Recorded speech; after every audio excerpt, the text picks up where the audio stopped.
I'm Head Foreman says. I'm the head foreman here in this channel. I'm the head foreman here at True Self Contractors Consolidated Amalgamated. Now you may recall some earlier things that I have said to you. One thing is something I have said repeatedly. We have work to get done. Now you may have noticed or you may not have noticed that the nature of the work to get done and the way of getting it done, the very tools involved in getting it done, the very method of getting it done, are two aspects of the same thing. The work to get done and the way to do it. You may furthermore recall that here in our endeavor, we are not interested in mamby-pamby, nor are we interested in mimicking the activities of little girls in the playground. You may further recall that I have indicated to you that you are a battery of power. You may also recall my most recent communication with you while on vacation in New York City, in which I pointed out many things about outside influence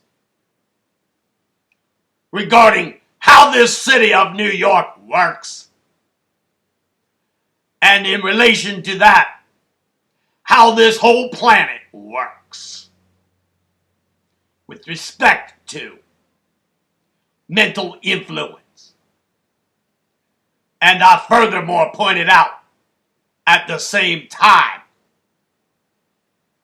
several things that you can do in this regard to get started right now with respect to fear.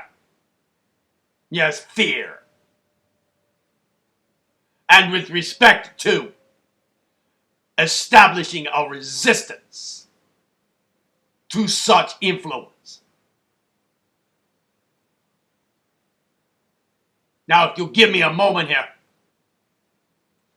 I need to open a window, let some air into this room.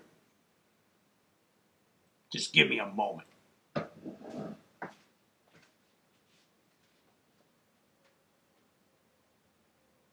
There we go.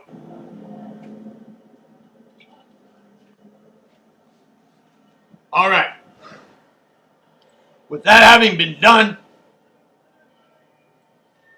I'm going to continue insofar as I did receive positive communication, positive feedback regarding some of the material that I did put in my last communication with you from here in New York. I'm going to continue with some of the content that I related with my friend who I was talking to here, about which I was telling you.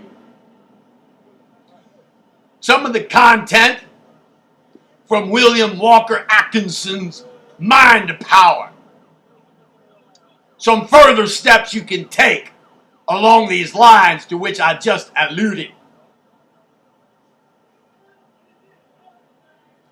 So here we go. I want you to get your cogitation hard hats on. Once again, get them on. And pull your fingers down out of your facial orifices. Pull up a sit down. And let's go. Now, for the purpose of illustrating the personal qualities of the dynamically positive man along the lines of personal influence, I shall proceed to describe these qualities as existing in a person whom I will call the dynamic individual. These are the words of William Walker Atkinson. But now here are some of my own once more before I continue. Dynamic individual. Here in our work at True Self Contractors Consolidated Amalgamated, no mamby-pamby, no little girls in the playground. Dynamic individuals. Got it? So let us consider this man as an actually existent individual in our treatment of him here. You must endeavor to imagine him in this way that you may understand his qualities, and I may add personally here, that you may induce these same qualities into your own life, into your own way of being. This is our job to get done, or rather, one aspect of it here. Continuing now. He is a very positive man magnetically. One of the examples of a strong, forceful man of affairs who is constantly meeting people and having relations with them. Now, how does such a man act, talk, look, move, and conduct himself? Well, let's see. In the first place, let's consider his appearance, all right? He may be tall or short, dark or fair, stout or slender. These things don't count. But notice this, that no matter which of the characteristics just mentioned he may possess or lack, he has what we call a certain air about him that all may recognize once they've seen it even once. Well, let's notice this air carefully, for it might give us a clue. The principal feature about this air of the dynamic individual is its suggestion of self-confidence and fearlessness. Our man seems to have a certainty of an inward power and a force about him. And it's not the blustering, self-important air manifested by the pinchbeck imitators of our man.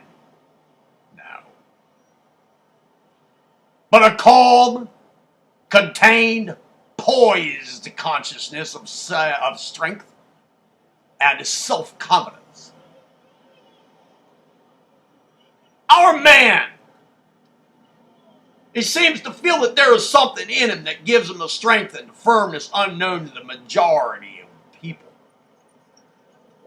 Every such man has this inner consciousness, and I'm going to tell you what it is.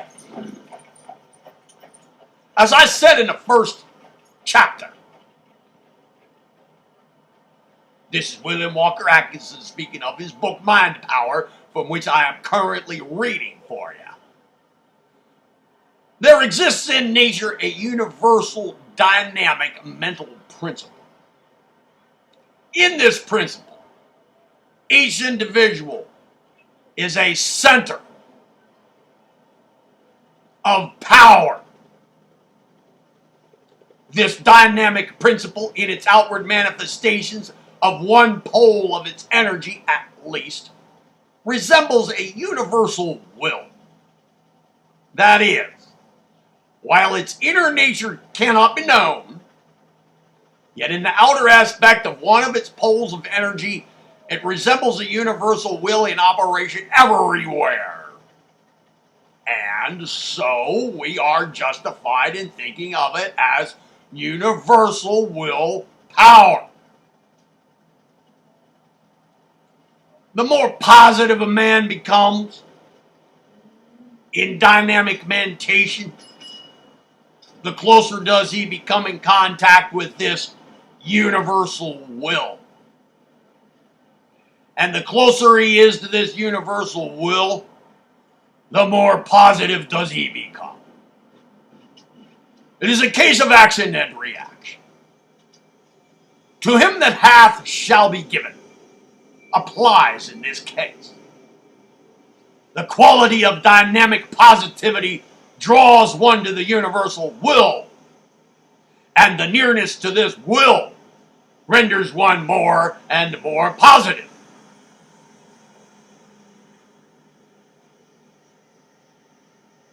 But there is this to be noted in connection with this truth. When a man feels the sense of power that comes from a mental relation with the universal will, follow closely, and he allows the energy to flow through him and to manifest in his acts, he has a reservoir of willpower back of him, which is inexhaustible and never failing. But if, in his conceit, arising from some successful action, he begins to think that the power is due to some personal strength, then he becomes conceited, and the pride of personality grows upon him. This is where he makes his mistake.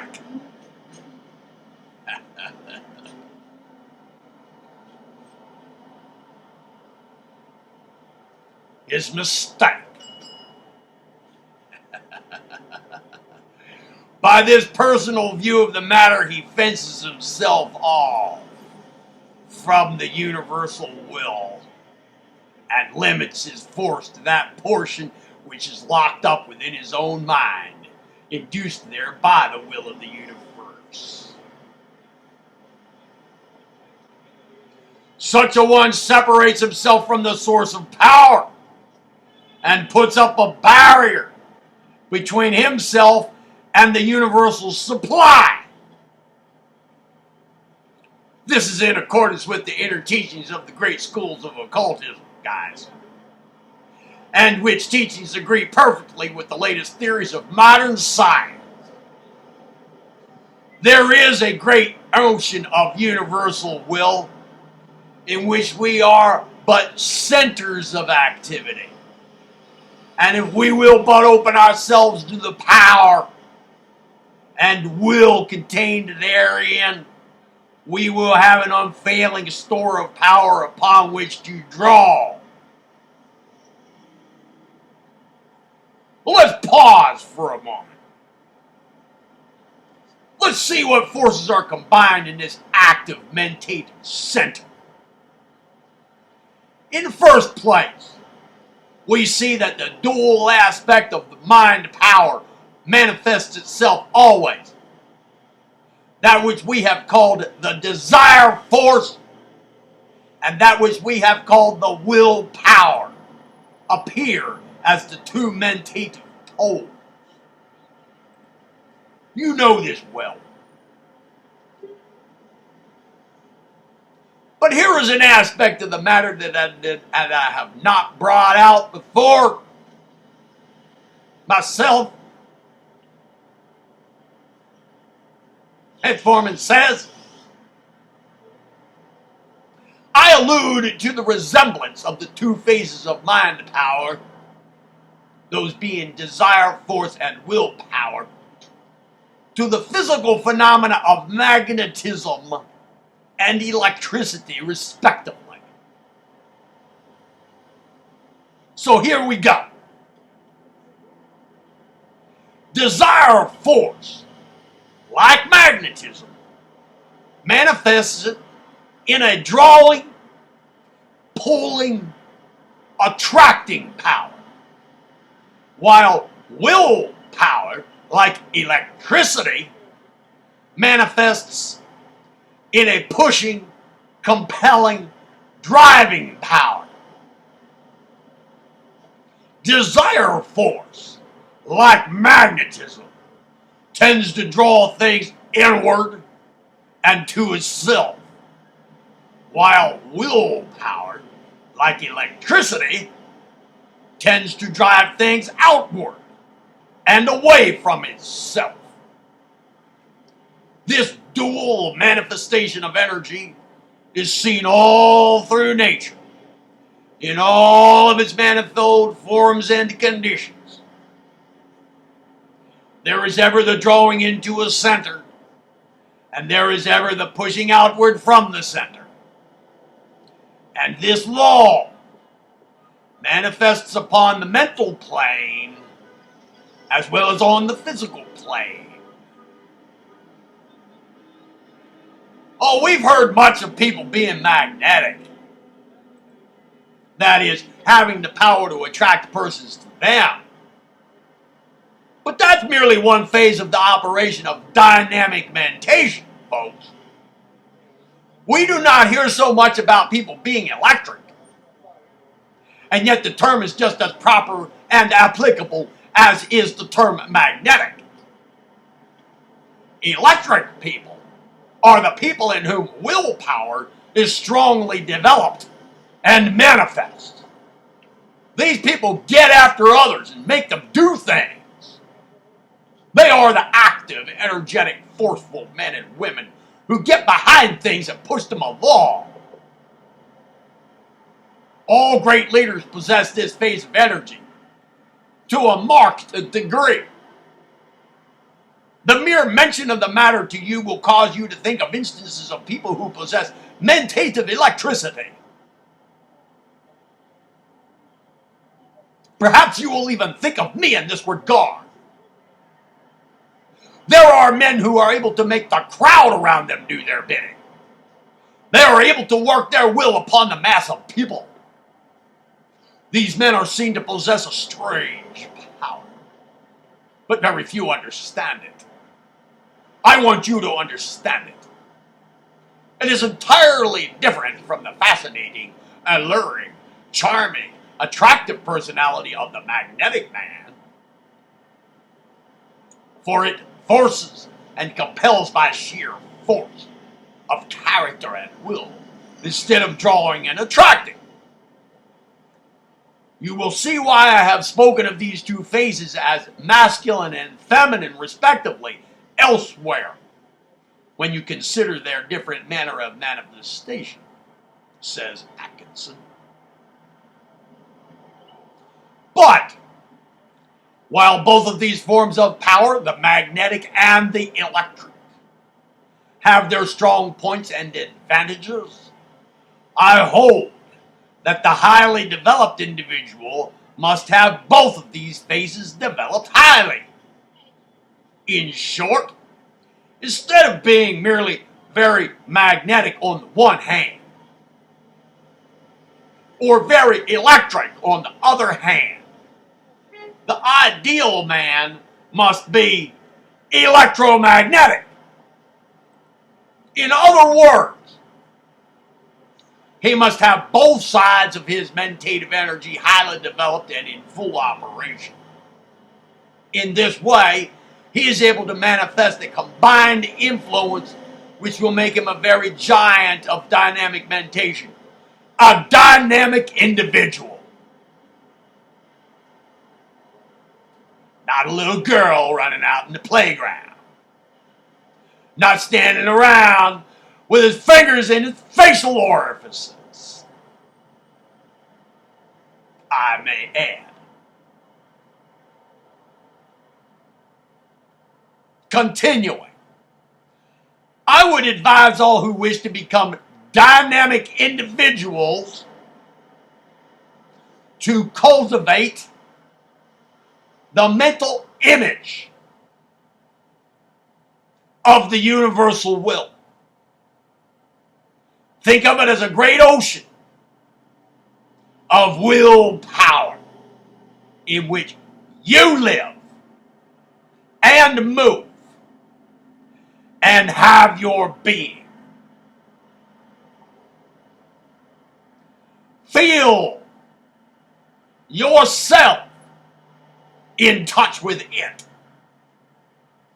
Think about your relation to it constantly, and you will find that your mind will gradually open out to admit of the inflow of its power.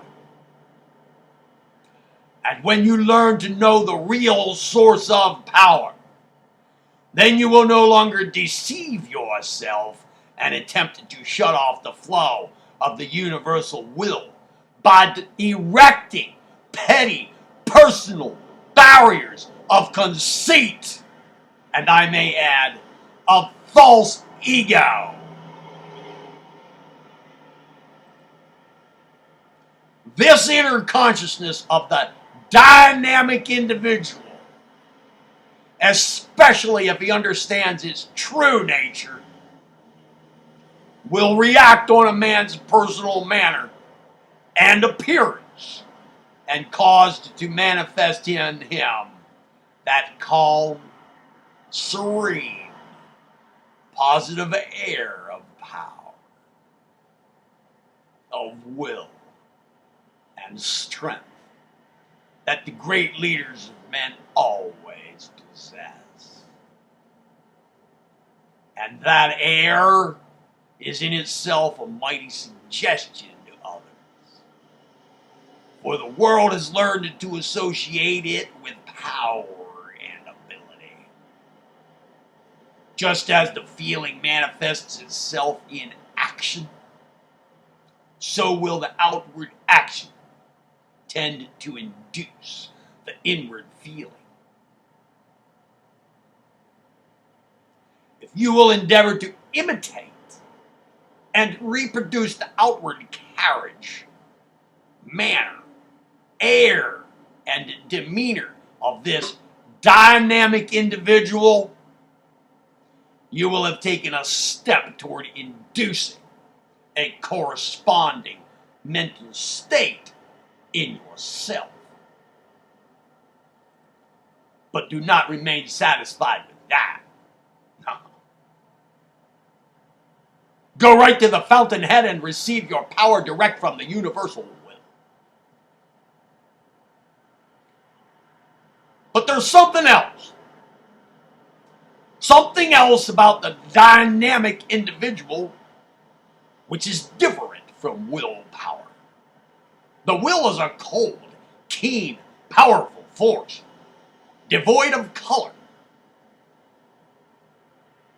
It is like a great natural force devoid of feeling or emotion, although acting in response thereto.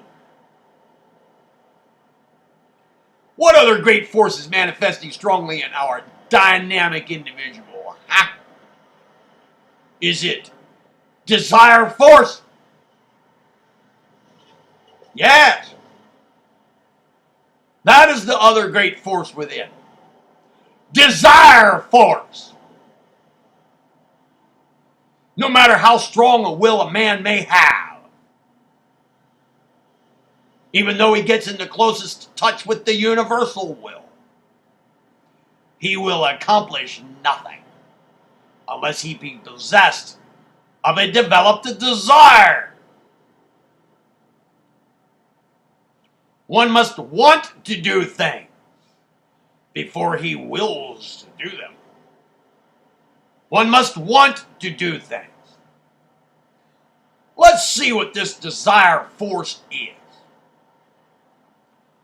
The universal mind power seems to be a strong something, containing within it all the force and energy there is in existence. It does not seem to have the attributes of personality about it, except when it becomes manifested in personal minds or centers of power. When a personal center or personal mind is established in the universal, then there seems to spring into manifestation a creative desire, which constantly urges toward outward expression. This desire force is seen all through nature, in all of her forms, and is inherent in all that we call life energy. That is, the energy which prompts the building up of the building up of form and shape themselves. This desire force causes the seed to sprout and the plant to grow, the cell to multiply, and the higher forms to evolve from the lower. It is the essence of the great creative life energy ever manifest in nature. It is essentially a feminine principle, as I have indicated, and is constantly desiring to give birth, bring forth, create. It stirs the will into action, and it never is satisfied unless it is performing creative work, mental or physical. Now, there are persons who seem to possess but very little of this desire or force, except on the physical plane. Their mental plane manifests very little of this force, and consequently they accomplish little or nothing of the world's work. They merely carry out the desires of others. But there are others who have this force manifested most strongly within them. They are possessed of a craving, longing, desiring force that impels them to do things. That is, it fills them with ardent desires along meditative lines of creation, which are ever crying out for satisfaction. The strong men and women of the world have this desire force highly developed. And its effort toward expression is what causes these people to accomplish things. Now, don't mistake me. This desire is not always in the direction of owning stuff, owning things, but rather in the direction of doing things. It is true that when one's desires are along the line of accumulation, the force will be bent in that direction. Yeah. But it may be less along these lines, and in that case, the accumulation will be a mere incident of the doing. Our dynamic individual has a great deal of desire force within him. He wants to do certain things, and he wants them very much. He wishes to accomplish certain ends, and the desire becomes an ardent, glowing force that stirs up the desires of those around him, and at the same time incites his own will into action. His desire force combines with his will, and wonderful things are accomplished. And when you come into contact with a man of intense desire, you can fairly feel the force emanating from him. Our dynamic individual has learned to concentrate his desire force. And when he wants some particular thing, he forgets about the minor things and focuses his desire upon the particular thing craved by him, and thus draws it toward him with intense energy. The will drives, forces, impels, and compels with a push. The desire force draws, induces, pulls toward one with an irresistible pull. When our dynamic individual meets you and wants you to do something, you can feel the pull of his desire force drawing, coaxing, inducing, alluring, and attracting you toward him and his objects.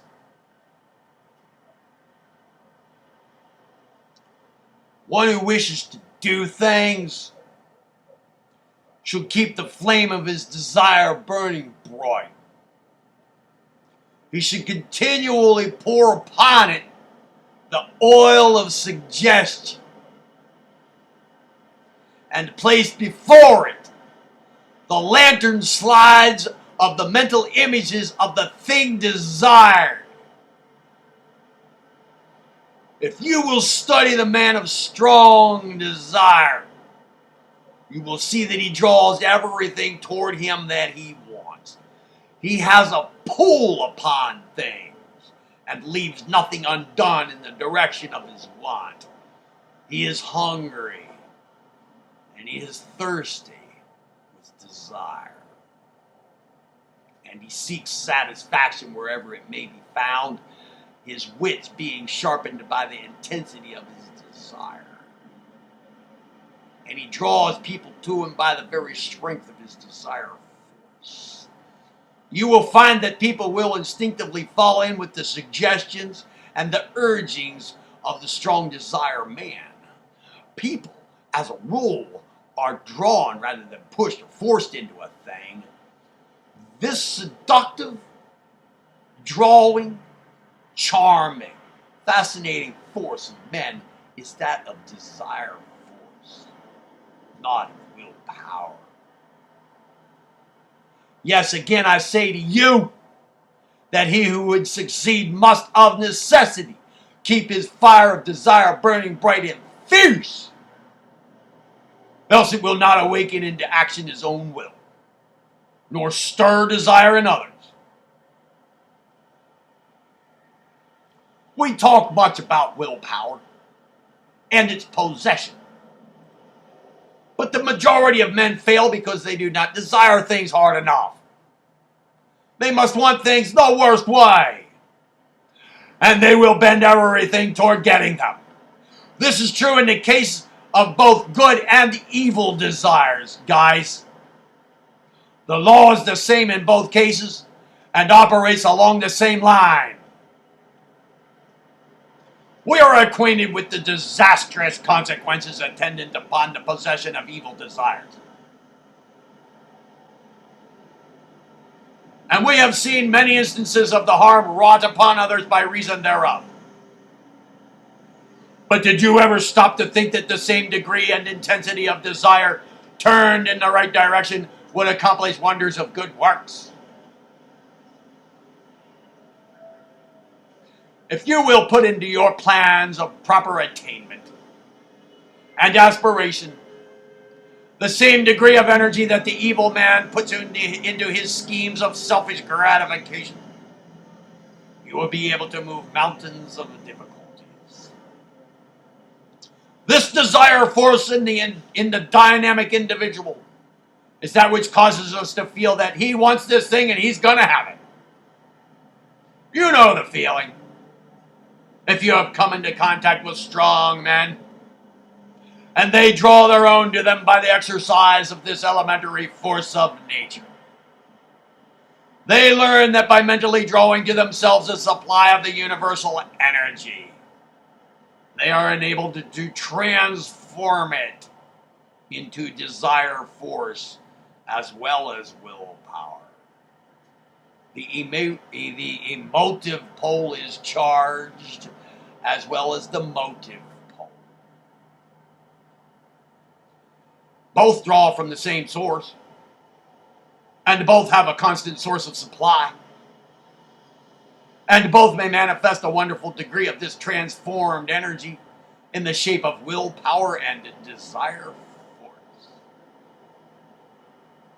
In our dynamic individual, both poles are fully charged and in active operation.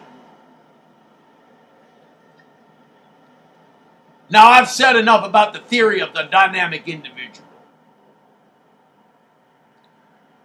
I shall ask you to go back over what I've said here what I've just said, all of it, several times. In fact, go back over it until you thoroughly understand it.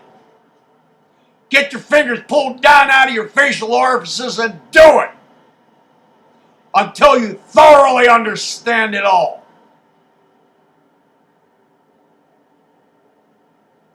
Then, and only then,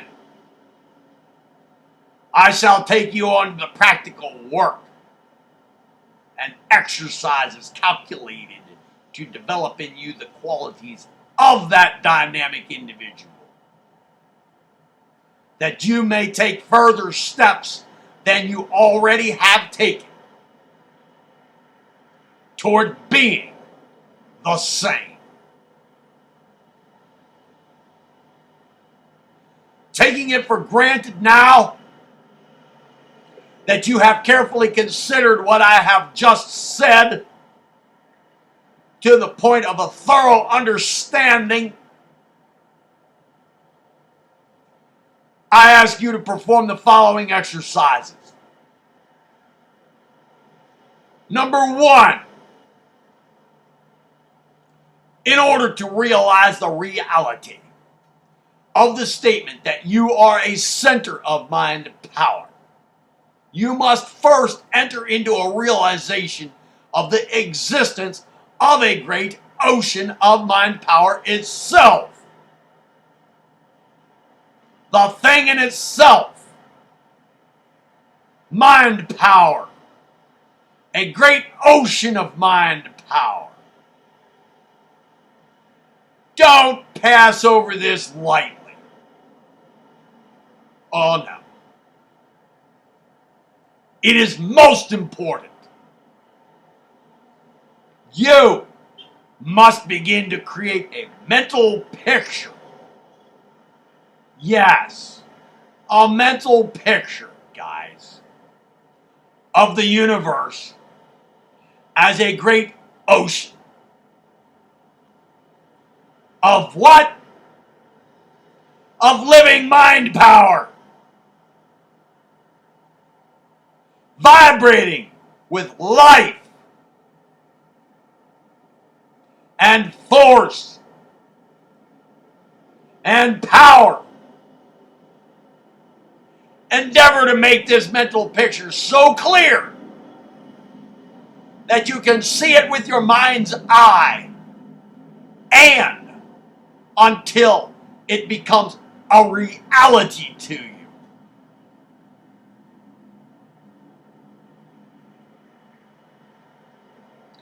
Picture yourself as alone in the universe and surrounded on all sides with a vibrating, pulsating sea of energy or power. See that power is locked up in that ocean, and that the ocean exists everywhere. Shut out from your mental field all other persons, things, conditions. Imagine yourself as alone in the great ocean of power. You must practice frequently upon this mental picture. Frequently. Until you are able to visualize it distinctly. This does not mean that you have to actually see it, just as you do this printed page, or in our case here, guys, this video, in which I am communicating with you from my vacation spot in New York City. No! But that you should be able to actually feel it. Feel it.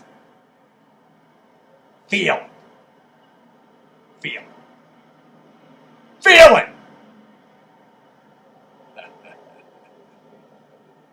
Feel it.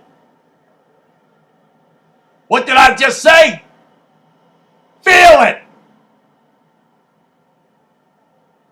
There you go. You will begin to understand just what I mean after you have practiced this a little. I know you will.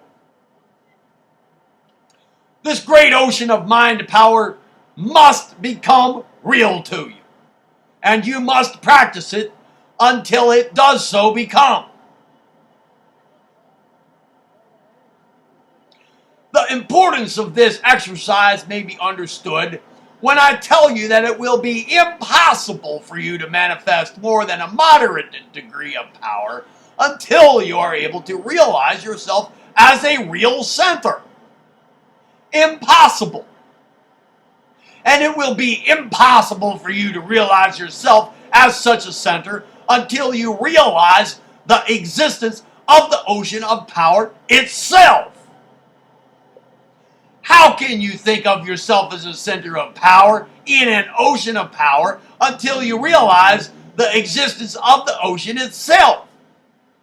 If you do not realize the existence of the ocean itself, how can you think of yourself as a center of power in an ocean of power? The universal ocean of mind power contains within itself all the mind power, all the force, all the energy that there is. It is the source from which all forms of energy arise. All forms. It is filled with an infinite number of tiny centers of energy, of which, as I have told you repeatedly, you are one.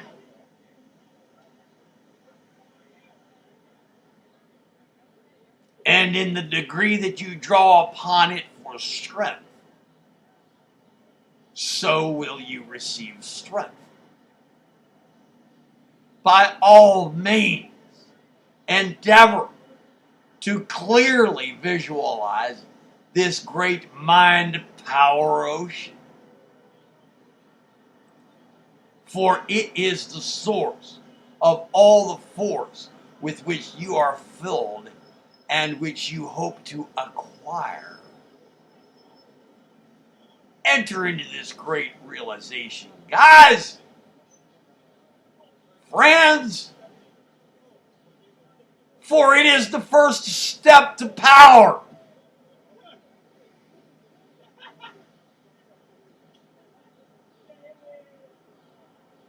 Exercise 2. This one, which will tend to increase your vibration as a center of power, is as follows. Follow along. Follow along. Pay attention. Picture yourself clearly as a center of power in the mentative ocean. While seeing the ocean on all sides of you, you must see yourself as the center of it. Don't be frightened of this idea. It's based on the truth. All right?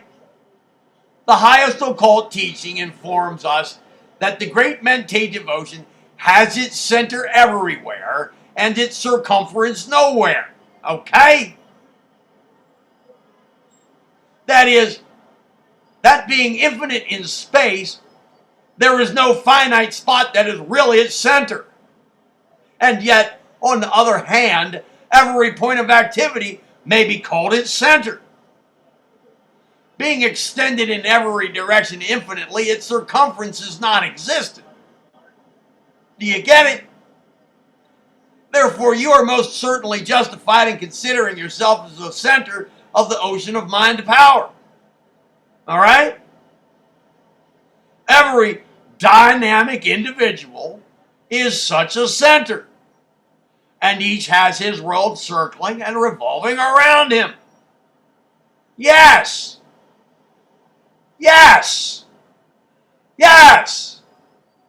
That's the truth. There are centers so mighty and exalted that the human mind cannot even grasp their importance. Yes! But even the tiniest point of activity is the center in itself. So don't hesitate with this. Begin to form a mental picture of yourself as a center of power.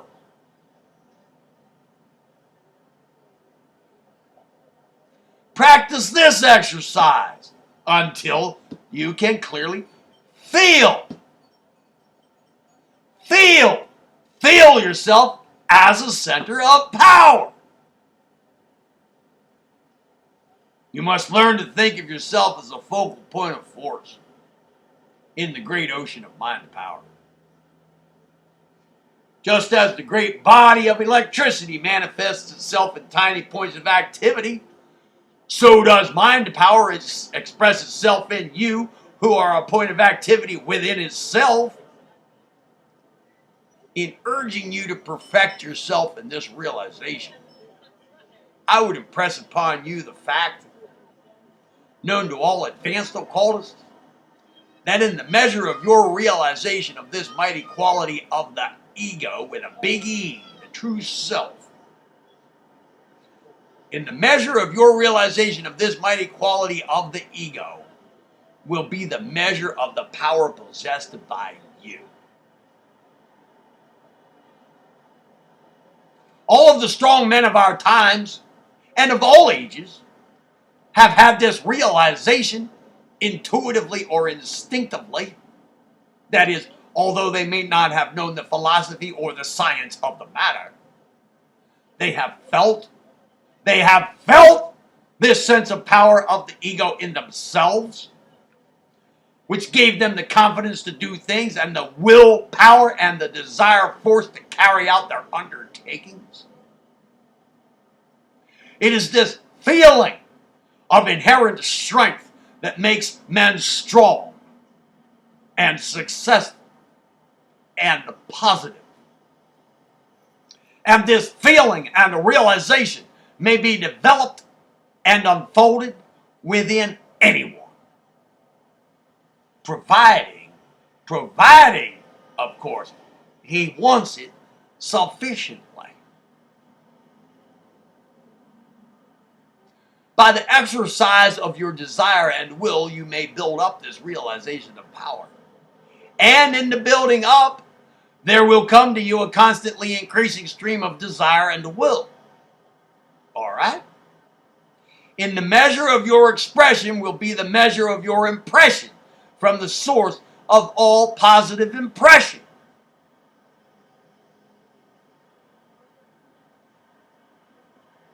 I'll add myself here, right at the beginning of this correspondence with you. I said something very much along these same lines. Our work to be done and our means of doing it are two aspects of the same thing. Did I not say that?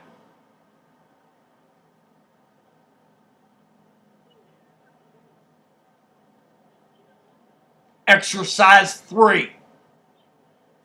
The third exercise consists in the realization of the nature of the power. This force, energy, or power with which you are being filled and which you are now attracting towards your center consists of the electrical manifestation of willpower and the magnetic manifestation of desire force. These two constitute the dual phases of the one force, mind power. And therefore, you must begin to realize that these qualities are within you in order that you may be able to express them and thus gain the additional and increased power that comes to those who do express them. You must begin to realize that you have a will which is capable of impressing itself on the things, persons, and circumstances of your world.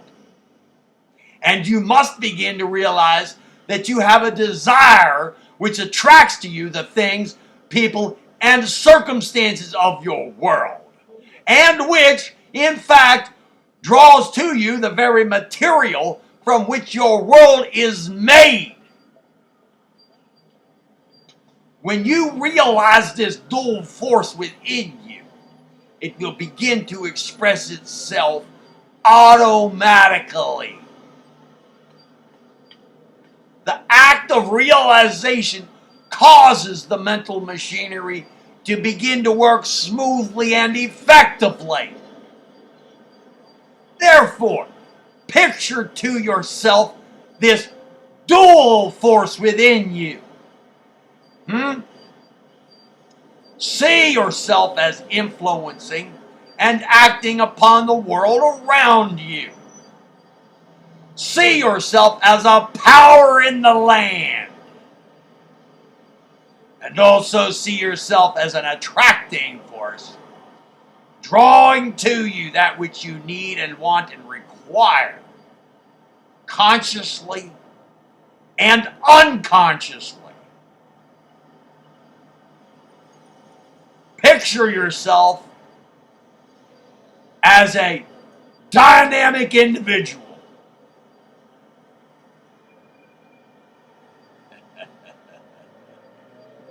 You are an individual because you are a center of power. You are dynamic because you possess the electric will and the magnetic desire, the twin poles of mind and power.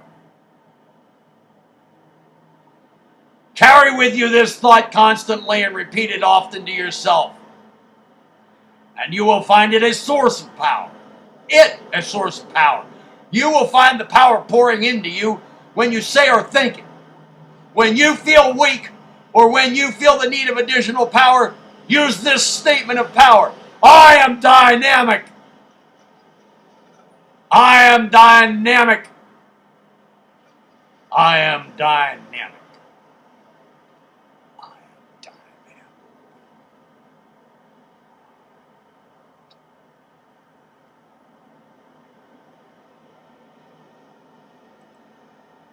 And when you say it, when you think it, you must picture to yourself just what you mean by the statement. Hence the importance of knowing just what is meant. Do not pass over this statement of power as unimportant. But try it in actual practice and you will realize, pay attention here, guys. You will realize what a battery. Remember I said that at the outset here, that I have pointed this out to you before.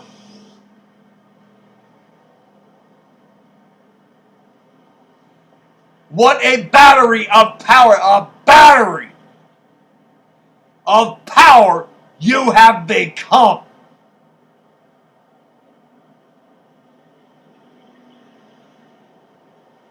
Those around you will soon become aware of a new sense of power within you.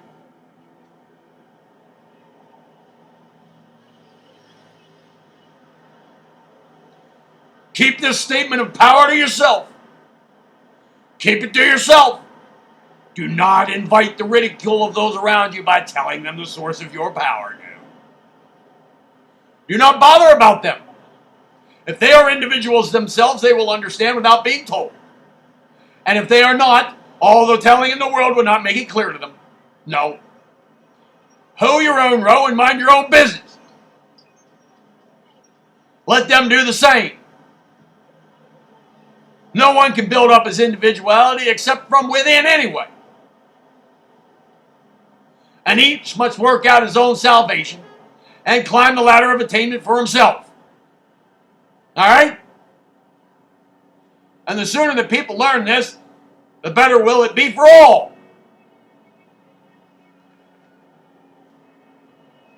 Don't be a leaner. And don't be a leaning post. Don't lean on anyone else. And don't let anyone lean on you. You got it? There you go. There's been too much of this foolish business about living other people's lives for them. Or letting other people live your life for you. Too much. Way too much. Each man or woman must grow into an individual by his or her own work and life. There's no such thing as vicarious individuality.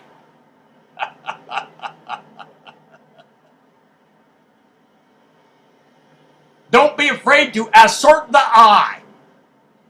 To claim your own, to claim your rightful heritage and your birthright, to be an individual, not a parasite.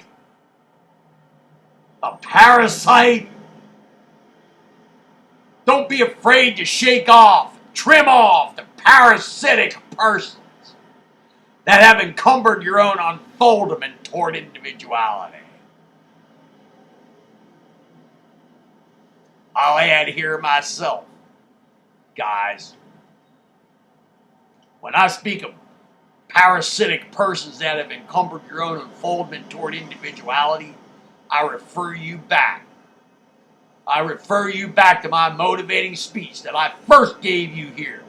My immediately preceding contact with you from my vacation here in New York City, where I met with my friend and I related to you in that communication with you my interaction with him. There was much talk in that about parasitic persons. Much talk there. Go back and review it so that you know exactly the sort of thing I'm talking about right now. Let the parasites take root in the earth, just as you have done. Let them fasten their roots in the great body of strength and power instead of in the mental body of someone else. Let them stop their second-hand nourishment, their blood sucking, and learn to draw from the first source. And I may add to that, or let them perish by the wayside if they can't do the other. This is the only way. And the lack of knowledge of it is filling the world with weaklings. Mamby-pamby, little girls in the playground, instead of with individuals.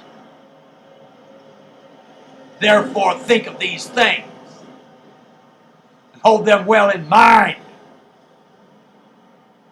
Know exactly what is meant when you make your statement of power. I am dynamic.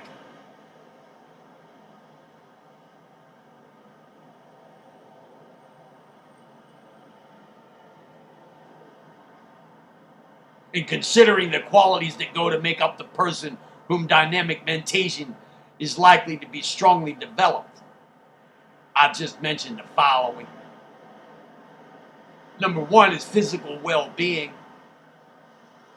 There is certain strength about a man or woman in strong, robust health that must be taken into consideration. It is true that some persons not physically well, unhealthy, have exercised strong powers. Yeah. It is true. But this was in spite of their lack of physical health and owing to a strong will which allowed them to master even that obstacle. But all else being equal, there is a power about a strong, healthy, vigorous person that makes itself felt. We know this. Number two is belief in oneself. And I'm saying self here with the big S, the true self. Without this, no one manifests magnetic positivity to a great extent. Believe in your own power and ability, and you impress others with the same belief. Confidence is contagious. Cultivate the I can, I will. I will. Consider the meaning of those two words combined. Separately and then combined. I will. Number 3 is poise. The calm, well-poised, imperturbable man has an enormous advantage over one lacking these qualities. The man who meets any emergency without losing his head has something about him that makes him looked up to as a natural leader. He has one of the qualities of positivity. Cultivate the calm, masterful mood. Now I'll add here myself, as I have frequently done throughout this discourse, I'll add something else here about this calm, masterful mood. You may refer elsewhere here in this channel, over which I am head foreman, says, the mood of calm confidence and the calm attention technique. You may refer to that. I have pointed out in this channel many places to pay close attention to that and go about its performance, its practice, but how many of you have actually done it?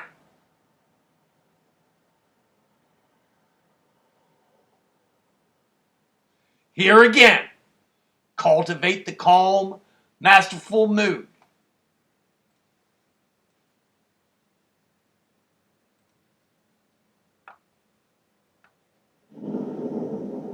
Sounds like it's storming out now.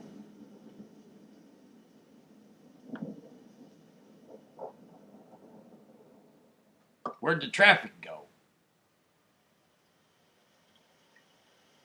Guess they all pulled over or something because of the storm. Oh well, I'm leaving the window open. We're just about done here, guys. Number 4 is fearlessness. Fear is the most negative emotion in the being of man. Fearlessness is the most positive quality, just as fear is the most negative. Cultivate the I dare, I do. Cultivate those. Number 5 is concentration. Guys, how many times have I pointed this out? How many times have I given you instruction along these lines? How many times have I told you to treat other things here in this channel as attention training methods, even though they were methods in something else in themselves? They could all be used as attention training methods if you only use them as such, as a subsidiary or as a side thing, by doing what you're doing in those specific things, by placing your attention on them as much as you possibly can. How many times have I pointed this out to you? And yet, how many of you have actually added in that important detail? But here it is again, with respect to the dynamic individual, concentration. And while although many of you will say, I'm already well focused, I already have control over my attention, I already have attention under my belt, Head Foreman says, well, Head Foreman says back to you, yes, every person has their position in the scale, but everybody can improve their position.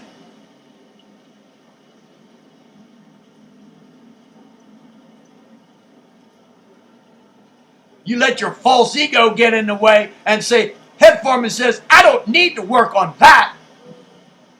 Well then, you stagnate your position.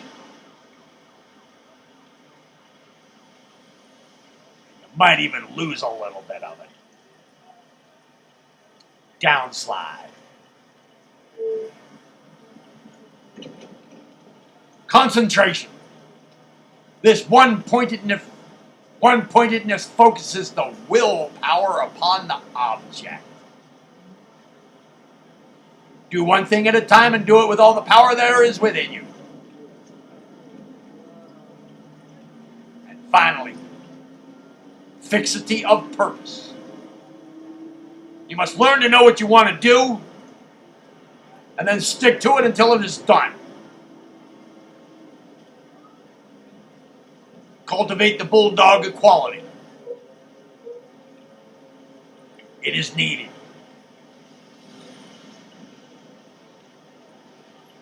Well, I hear the people are moving around out there again, despite the storm. Well, it's not storming as bad as it was in the first place there. I love the sounds of the city, you know. I also love the sound of quiet. It's nice to be able to have a choice among the two. And I like this communicating with you from here. And I like being right there with you too. Now guys, we got a lot of work to do. So pull your fingers down out of your facial orifices. Let's get to her. Get to her. Get to her. Got a lot of work to do today. Let's go.